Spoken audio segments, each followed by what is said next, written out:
Good morning students. Welcome to Sai Hindi and English Vidyalaya YouTube channel.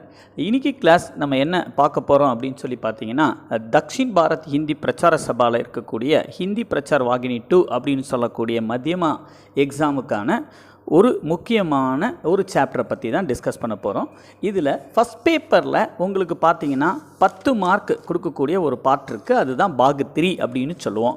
இந்த பாகு 3ல் உங்களுக்கு மொத்தம் ஒரு 5 கொஸ்டின்ஸ் கேட்டு ஒவ்வொரு கொஸ்டினுக்கு 2 மார்க் 10 மார்க் ரொம்ப ஈஸியாக இந்த ஒரு வீடியோலேயே நீங்கள் இந்த 10 மார்க் ஸ்கோர் பண்ண முடியும். அது எப்படின்னு பார்க்கலாம். உங்களுடைய டெக்ஸ்ட்டில் பேஜ் நம்பர் 51 எடுத்துக்கோங்க. அதில் பார்த்தீங்க அப்படின்னு சொன்னால் பாகு 3 தேவநகரி லிபி கா மானக் ரூப் அப்படின்னு சொல்லி அந்த டைட்டிலுக்கு கீழே கொடுத்துருக்காங்க. ஒரு ஜிஸ்டாக நான் அதை கொடுத்துட்றேன். கொஞ்சம் சுருக்கமாக கொடுத்துட்டு ப்ரீஃபாக பார்த்துட்டு அப்படியே நம்ம என்ன செஞ்சிடலாம்னா கொஸ்டின் ஆன்சர் போயிடுவோம். சரிங்களா? அதில் பாஷா அப்படின்னு ஒரு ஃபஸ்ட்டு ஹெட்லைன்ஸ் வருது இல்லையா?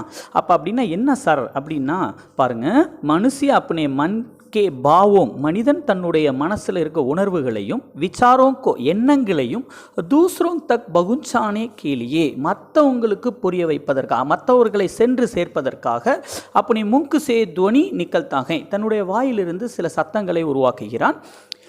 இன்கி துவனியோங் சே இந்த சத்தங்களின் மூலமாக சப்த அவர் வாக்கிய பன்தேகை இதன் மூலமாக சொற்களையும் வாக்கியத்தையும் உருவாக்குகிறார்கள்.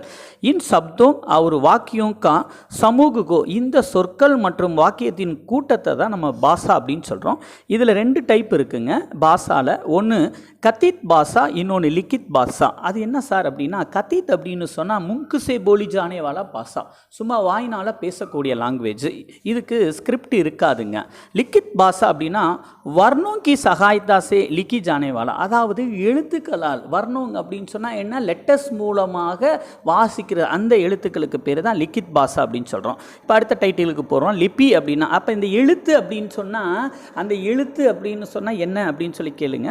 இதில் பாருங்கள், கத்தித் யா லிக்கித் பாஷா கே மூல ஆதார் துவனிகை, அதாவது நம்ம பேசக்கூடியது எழுதக்கூடிய இந்த லாங்குவேஜினுடைய மூல ஆதாரமாக இருக்கிறது தான் சத்தம்.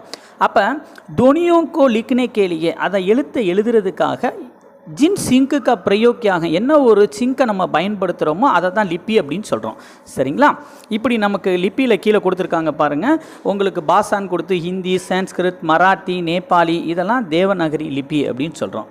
உருது, அரபி பாரசி அரபி, பஞ்சாபி யா குருமுகி, அங்கிரேஜி, ஃப்ரெஞ்சு, ஜெர்மன் அப்படின்றதெல்லாம் பார்த்திங்கன்னா ரோமனில் இருக்குது. அதாவது ரூசி, பல்கேரியன் அப்படின்றது இதுவும் ரூசி லிப்பியாக பயன்படுத்துகிறாங்க. அடுத்த பேஜுக்கு வந்துடுங்க. பேஜ் நம்பர் 52ல் இப்போ இதில் பாருங்கள் என்ன கொடுத்துருக்காங்கன்னா வர்த்தமான்மே சம்விதான் கே அஷ்டம் அனுசூச்சி, அதாவது இப்போ இருக்கக்கூடிய நம்ம பார்லிமெண்ட்டில் 18 அதாவது லிஸ்ட்டு, அதாவது உங்களுக்கு அந்த கான்ஸ்டியூஷனில் இருக்க 18th அட்டவணை என்ன சொல்லுது அப்படின்னு சொன்னால் பாயிஸ் பாஷாவோங்கோ, அதாவது கிட்டத்தட்ட 22 பாயிஸ் பாஷாவோங் அப்படின்னு சொன்னால் அந்த லாங்குவேஜை ராஷ்ட்ரிய பாஷா அந்த நேஷ்னல் லாங்குவேஜாக அதை செலக்ட் பண்ணியிருக்காங்க. அது என்னென்ன லாங்குவேஜ்னு லிஸ்ட்டு கீழே கொடுத்துருக்காங்க. ஃபஸ்ட்டு பாருங்கள், அஸ்மி அப்படின்றதுல அஸ்மியா அப்படின்னு அதிலிருந்து ஆரம்பித்து அதாவது டோகரி தேவநகரின்னு கீழே வரைய கொடுத்துருக்காங்க. இதில் நம்ம தெலுங்கு எல்லாமே வந்துடும், தமிழ்லாம் வந்துடுது, இதுக்குள்ளேயே பார்த்துக்குங்க.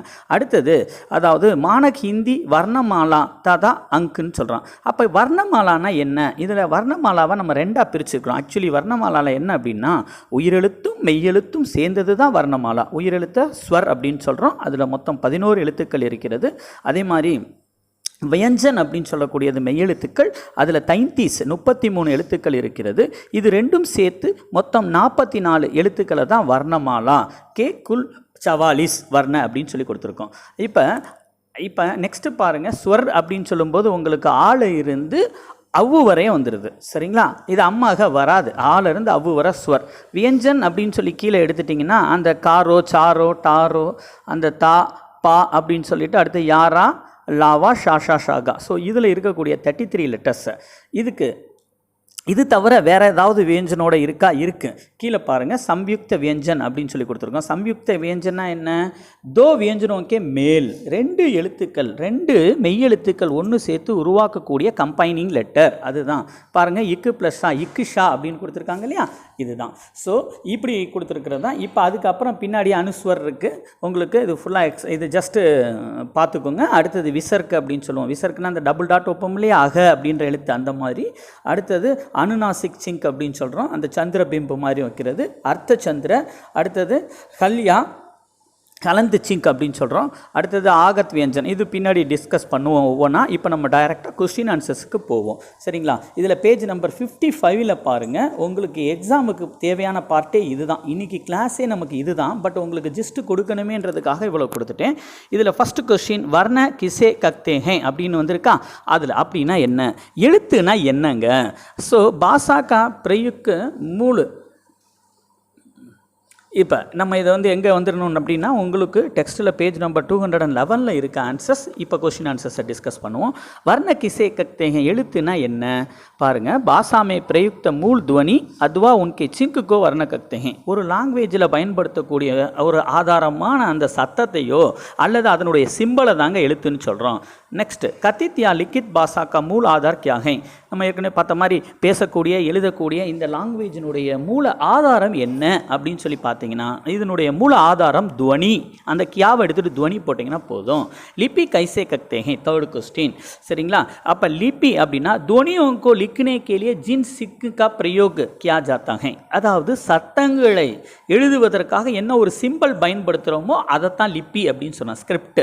சரிங்களா? அடுத்து வர்த்தமான் மே संविधान के द्वारा कितनी भाषाओं को राष्ट्रीय भाषा का दर्जा दिया गया है அப்படின்னா, वर्तमान संविधान के द्वारा 22 भाषाओं को, அப்போ நம்மளுடைய கான்ஸ்டியூஷன் பிரகாரம் 22 லாங்குவேஜை ராஷ்ட்ரிய பாஷா அப்படின்னு சொல்கிறோம், தேசிய மொழியாக அப்படின்ற அந்த தர்ஜாதியாக சேர்க்கப்பட்டிருக்கிறது. சரி, ஹிந்தி வர்ணமாலாமே கித்தனை ஸ்வர் और व्यंजन है.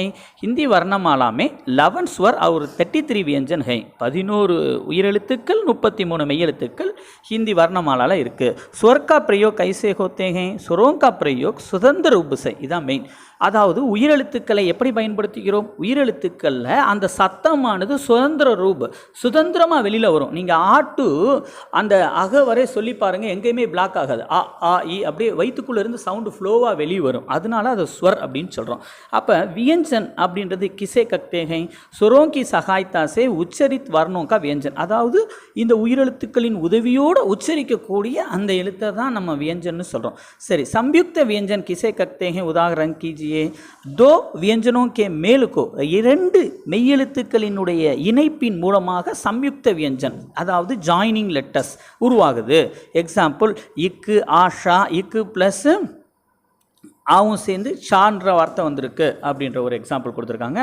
அனுஸ்வர் கிசே கக்தேகை ஸ்வர்க்கே பாத் ஆனேவாலா வியஞ்சன்கோ, உயிரெழுத்துக்கு பின்னாடி வரக்கூடிய ஒரு மெய்யெழுத்தை தான் அனுஸ்வர்னு சொல்கிறோம். சரி, விசர்க்கு கே குச் உதாகரன் தீஜியன்னு கொடுத்துருக்காங்களே இந்த 10th கொஸ்டின். விசர்க்கு கே குச் உதாகரன் அப்படின்னு சொல்லிட்டு அதக புனக அப்படின்னா அந்த விஷர்க்குன்னா அந்த லாஸ்ட்டில் ஒரு எழுத்துக்கு பின்னாடி புள்ளி 2 வைக்கிறோம்ல அதுதான். அப்போ புனக பிராயக கிரமஷக ஆத்தி அப்படின்னு. சரி, அனுநாசிக் சிங்குக்கா உதாகரன் கீஜி. இந்த அனுநாசிக் அப்படின்னா ஆங் ஊங் ஏங் மாங் ஹூங் ஆங் ஆத்தி அனுநாசிக். இது வந்து நோசல் சவுண்டுன்னு சொல்லுவோம்ல, அந்த மூக்கினுடைய பகுதிகளில் இருந்து உச்சரிக்கக்கூடியது. அடுத்தது கல்யா हलंत चिंक व्यंजन में कहाँ लाया जाता है. उदाहरण कीजिए, या हल या हलंद चिंक व्यंजन के नीचे लगाया जाता है. இப்போ இந்த ஹல் யா கலந்துன்றது ஒன்றும் இல்லை, ஒரு சின்னதாக ஒரு கோடு போட்டிருப்போம் சில எழுத்துக்களுக்கு கீழே. அந்த ஸ்டோக் வந்து எந்த லெட்டர்ஸில் வைக்கிறாங்க அப்படின்னு சொல்லி பார்த்தீங்க அப்படின்னு சொன்னால் ஒரு எழுத்தினுடைய கீழே, அதுதான் நீச்சே நீச்சே லகா ஜாத்தாங்க. ஜகத் அப்படின்னா அந்த தாக்கு கீழே ஒரு சின்னதாக கோடு போட்டிருப்பாங்க. அதே மாதிரி வித்வான்னா அந்த இத்துக்கு கீழே ஒரு சின்னதாக கோடு போட்டிருப்பாங்க. இதை தான் ஹல் யா ஹலந்த் சிங்குன்னு சொல்கிறோம். அடுத்தது கின் சப்தோமே விசர்கு கா பிரயோக் நஹி ஹோத்தா. சில இடங்களில் நம்ம விசர்கு பயன்படுத்த மாட்டோம். எதில்? யா தத்பவ் तदा देसी शब्दों में विसर्ग का प्रयोग. சில சப்தங்கள் சப்தம் நம்ம பின்னாடி நீங்கள் ஹையர் கிளாஸஸில் படிப்பீங்க, தத்பவ் சப்த தத்சம் சப்தன்னு சொல்லிட்டு சில சொற்கள் வந்து ஹிந்தியிலிருந்து இங்கிலீஷுக்கு வந்தது. தேசி சப்தனா சில சொற்கள் வந்து உள்நாட்டுக்குள்ளே பேசக்கூடிய சொற்கள் அப்படின்னு. இந்த மாதிரி இடத்துலலாம் விசர்க் வைக்க மாட்டாங்க. சரி, அடுத்தது ஹிந்தி அங்கோம் கா தேவநாகரி லூப் லிக்கியே அப்படின்னு சொல்லிட்டு அந்த இதில் பார்த்தீங்க அப்படின்னா ஹிந்தி நம்பர்ஸ் கொடுத்துருப்பாங்க. அடுத்தது தேவநாகரி அங்குங்கா அந்தராஷ்டிரிய ரூப். அந்தராஷ்டிரியன்னா நம்ம இங்கிலீஷில் இன்டர்நேஷ்னல் லாங்குவேஜில் எப்படி நம்பர்ஸ் எழுதுறதுன்னு சொல்லிட்டு, ஹிந்தி நம்பர் எப்படி எழுதுறது, இங்கிலீஷ் நம்பர் எப்படி எழுதுறது, அதை தான் கொடுத்துருக்காங்க. தேங்க்யூ ஸ்டூடெண்ட்ஸ், இது ரொம்ப உங்களுக்கு யூஸ்ஃபுல்லாக இருந்திருக்கும்னு நினைக்கிறேன். ரொம்ப முக்கியமான கொஸ்டின்ஸ், 10 மதிப்பெண்கள் ஈஸியாக இந்த வீடியோ மூலமாக உங்களுக்கு ஸ்கோர் பண்ண முடியும். தேங்க்யூ. என்னுடைய கிளாஸஸ் அடுத்த ஒரு இன்ட்ரெஸ்டிங்கான சாப்டரை நாளைக்கு டிஸ்கஸ் பண்ணுவோம். இன்றைக்கி கிளாஸ் உங்களுக்கு யூஸ்ஃபுல்லாக இருந்திருக்கும்னு நினைக்கிறேன். ஸ்டூடெண்ட்ஸ், இதே மாதிரி வரக்கூடிய அடுத்தடுத்த லெசன்ஸுகளை நம்ம டிஸ்கஸ் பண்ணுவோம். அதுக்கு நீங்கள் செய்ய வேண்டியது நம்மளுடைய சேனலான சாய் ஹிந்தி அண்ட் இங்கிலீஷ் வித்யாலயான்ற இந்த யூடியூப் சேனலை சப்ஸ்கிரைப் பண்ணுங்கள், உங்களுடைய நண்பர்களுக்கு ரெஃபர் பண்ணுங்கள். சரிங்களா? ஸோ லைக் பண்ணுங்கள், கமெண்ட் பண்ணுங்கள். தேங்க்யூ.